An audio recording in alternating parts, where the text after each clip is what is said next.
नमस्ते, हमेशा खुश रहो बिटिया। I am JVN doctor Meenakshi, assistant professor in department of चालाक्य तंत्र, faculty of Ayurvedic science, Jyoti Vidyapeeth women's university. आज का हमारा टॉपिक है diphtheria.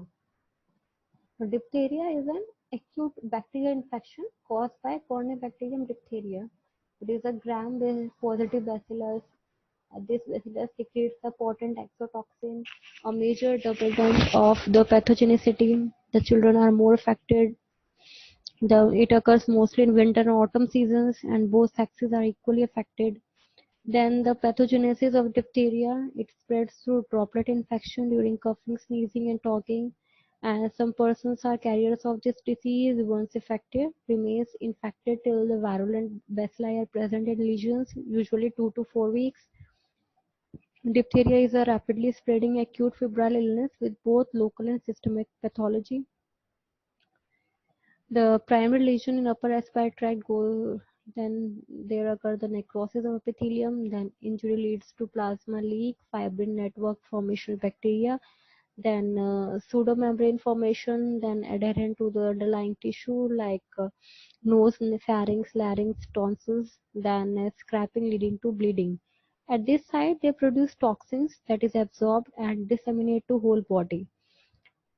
Exotoxin affects the heart, kidney, liver, spleen, muscle, peripheral nerves, adrenals. The clinical features: the incubation period is 2 to 6 days, onset with fever, malaise, sore throat, headache, weakness.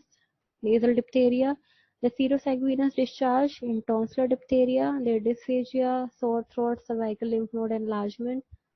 Laryngeal diphtheria, there is cough, hoarseness of voice, inspiratory stridor, dyspnea. Then respiratory distress, retraction, cyanosis, wheezing, nasal regurgitation of fluids. Faucial diphtheria, there is a grayish-white pseudomembrane forms over the tonsils and spreads to the soft palate and posterior pharyngeal wall. It is quite initious and causes bleeding when removed. Cervical lymph nodes, particularly the jugular-digastric, become enlarged and tender, sometimes presenting a bull-neck appearance. Patient is ill and toxemic, but fever seldom rises above 38 degrees Celsius. Here you can see the image of the faucial diphtheria.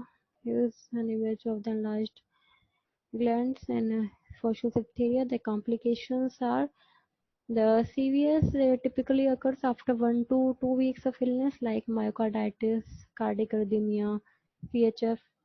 The neurological complications are palatal palsy in second week, the nasal regurgitation of fluid, nasal intonation of voice, ocular palsy in third week that causes deviation of eye, then loss of accommodation, the blurring of vision, generalized polyneuritis in third to 6 weeks, and paralysis of diaphragm.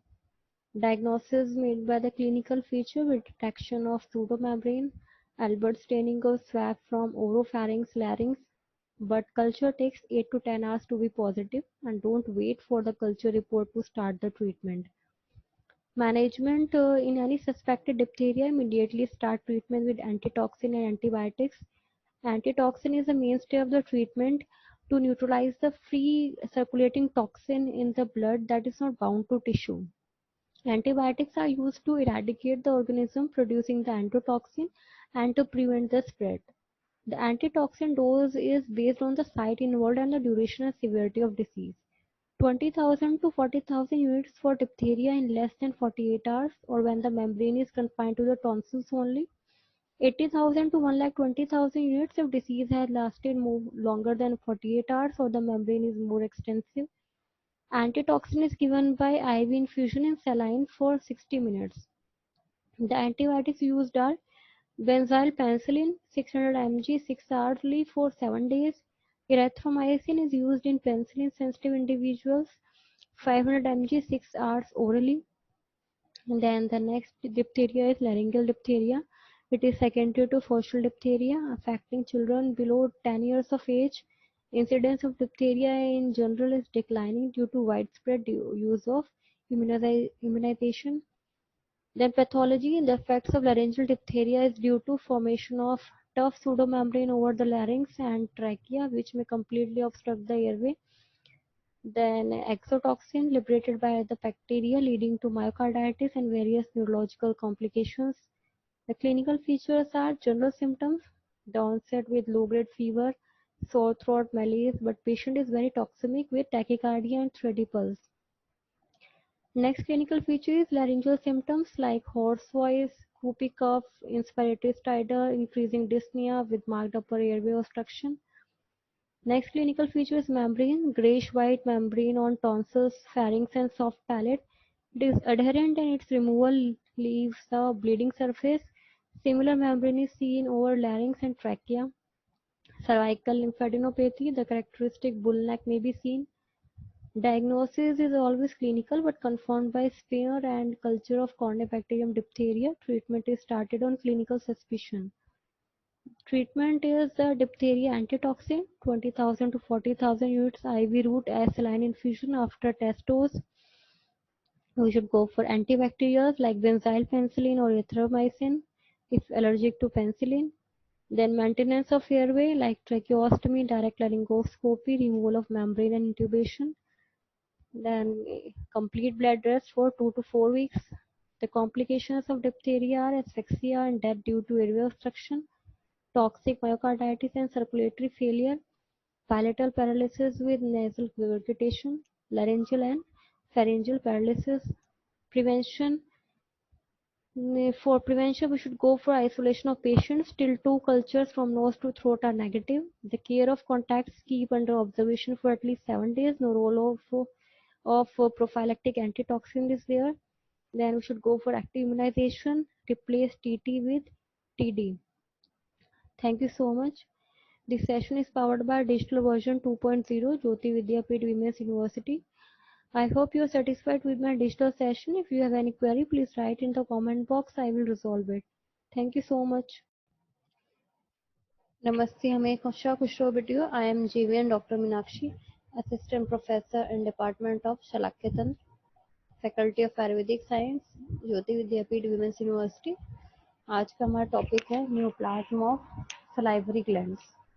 इससे पहले वाली videos में हमने discuss किया था the non neoplastic disorder of salivary glands, और आज हम डिस्कस करेंगे न्यूप्लाज्म ऑफ सलाइवरी ग्लैंड्स। इससे पहले हम डिस्कस कर चुके हैं बिनाइन ट्यूमर्स, आज डिस्कस करेंगे मैलिग्नेंट ट्यूमर्स। सबसे पहले है mucoepidermoid carcinoma. Some pathologists do not consider it to be malignant and call it mucoepidermoid tumor and not cancer, but it is known to metastasize and kill. Generally, it is slow growing but can invade the facial nerve. Histologically, there are areas of mucin producing cells and the squamous cells, and hence the name. Greater the epidermoid elements, more malignant is the behavior of the tumor. The tumors have been classified as low grade and high grade. The low grade tumors have good prognosis, whereas the high grade tumors have the poor prognosis. Low grade tumors are more common in children, whereas in high grade tumors there is no such predisposition. Low grade tumors are less aggressive, whereas the high grade tumors are more aggressive. Then comes the treatment part. The treatment of low grade tumors is superficial or total parotidectomy, depending on the location of the tumor. Facial nerve is preserved in case of low grade tumors. The treatment of high grade tumor is total parotidectomy, and facial nerve can be sacrificed if invaded by the tumor. Some surgeons also combine radical neck dissection because of high incidence of microscopic spread of the tumor. Here is an image of the mucoepidermoid carcinoma. Next malignant tumor is adenoid cystic carcinoma. It is slow growing tumor but infiltrates widely into the tissue planes and muscles. It also invades perineural spaces and lymphatics and thus causes pain and seventh nerve paralysis. It can metastasize to lymph nodes. Local recurrences after surgical excision are common and can occur as late as 10 to 20 years after surgery. Distant metastases go to the lung, brain and bone. The treatment of adenoid cystic carcinoma is radical parotidectomy. with largest cup of grossly normal tissue around the boundaries of the tumor. Radical neck is not done unless nodal metastases are present. Post-operative radiation is given if margins of the resected specimen are not free of tumor. Here is an image of the adenocystic carcinoma of hard palate. Next malignant tumor is actinic cell carcinoma. It is a low-grade tumor which appears similar to a benign mixed tumor. It presents as a small, firm, movable and encapsulated tumor, sometimes bilateral. Metastases are rare. Treatment of actinic cell carcinoma is superficial or total parotidectomy. Here is an image of the actinic cell carcinoma. Next malignant tumor is adenocarcinoma. More often it arises in minor salivary glands and it is highly aggressive locally and sends distant metastases.